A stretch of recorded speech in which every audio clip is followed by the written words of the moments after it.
नमस्कार दर्शकों, भक्ति ज्ञान चैनल में आप सभी का बहुत बहुत स्वागत है। आज मैं आपको श्रावण मास की कृष्ण पक्ष की कामिका एकादशी का महात्म्य बताऊंगी। कामिका एकादशी के स्मरण मात्र से ही वाजपेय यज्ञ का फल मिलता है। अब आप कामिका एकादशी का महात्म्य ध्यान से सुनिए।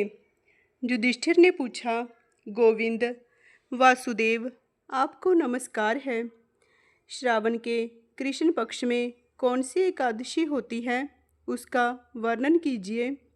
भगवान श्री कृष्ण जी बोले, राजन सुनो, मैं तुम्हें एक पापनाशक उपाख्यान सुनाता हूँ, जिसे पूर्व काल में ब्रह्मा जी ने नारद जी के पूछने पर कहा था।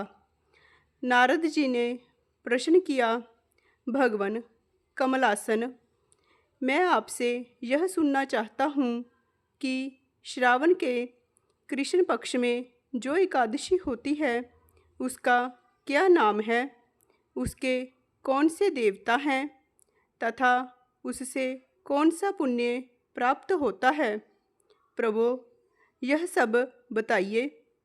ब्रह्मा जी ने कहा, नारद सुनो, मैं संपूर्ण लोकों के हित की इच्छा से तुम्हारे प्रश्न का उत्तर दे रहा हूँ। श्रावण मास में जो कृष्ण पक्ष की एकादशी होती है उसका नाम कामिका है। उसके स्मरण मात्र से वाजपेय यज्ञ का फल मिलता है। उस दिन श्रीधर, हरि, विष्णु, माधव और मधुसूदन आदि नामों से भगवान का पूजन करना चाहिए। भगवान श्री कृष्ण के पूजन से जो फल मिलता है वह गंगा, काशी, नैमिषारण्य तथा पुष्कर क्षेत्र में भी सुलभ नहीं है। सिंह राशि के बृहस्पति होने पर तथा व्यतिपात और दंड योग में गोदावरी स्नान से जिस फल की प्राप्ति होती है वही फल भगवान श्री कृष्ण के पूजन से भी मिलता है।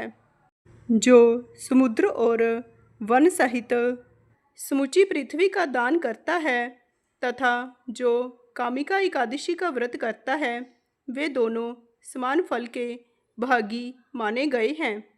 जो ब्याई हुई गाय को अन्य अन्य सामग्रियों सहित दान करता है उस मनुष्य को जिस फल की प्राप्ति होती है वही कामिका का व्रत करने वाले को मिलता है।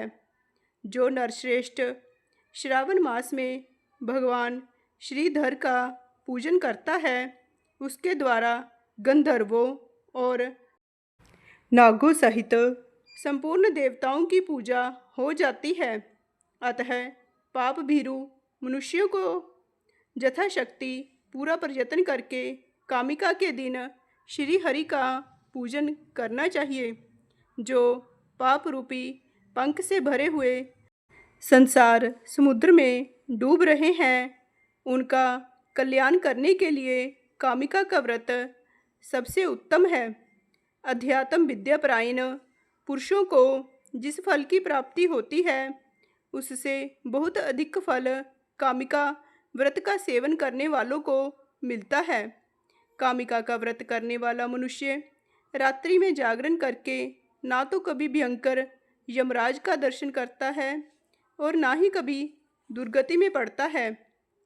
लालमणि, मोती, वैदूर्य और मूंगे आदि से पूजित होकर भी भगवान विष्णु वैसे संतुष्ट नहीं होते जैसे तुलसी दल से पूजित होने पर होते हैं। जिसने तुलसी की मंजरियों से श्री केशव का पूजन कर लिया है उसके जन्म भर का पाप निश्चय ही नष्ट हो जाता है। जो दर्शन करने पर पाप समुदाय का नाश कर देती है, स्पर्श करने पर शरीर को पवित्र बनाती है, प्रणाम करने पर रोगों का निवारण करती है, जल से सींचने पर यमराज को भी भय पहुंचाती है, आरोपित करने पर भगवान श्री कृष्ण के समीप ले जाती है और भगवान के चरणों में चढ़ाने पर मोक्ष रूपी फल प्रदान करती है, उस तुलसी देवी को नमस्कार है। जो मनुष्य एकादशी को दिन रात दीपदान करता है, उसके पुण्य की संख्या चित्रगुप्त भी नहीं जानते।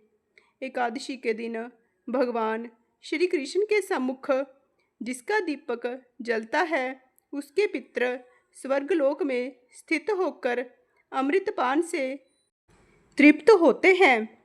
घी अथवा तिल के तेल से भगवान के सामने दीपक जलाकर मनुष्य देह त्याग के पश्चात करोड़ों दीपकों से पूजित हो स्वर्गलोक में जाता है। भगवान श्री कृष्ण कहते हैं, युधिष्ठिर, यह तुम्हारे सामने मैंने कामिका एकादशी की महिमा का वर्णन किया है। कामिका सब पातकों को हरने वाली है, अतः मानवों को इसका व्रत अवश्य करना चाहिए। यह स्वर्गलोक तथा महान पुण्य फल प्रदान करने वाली है।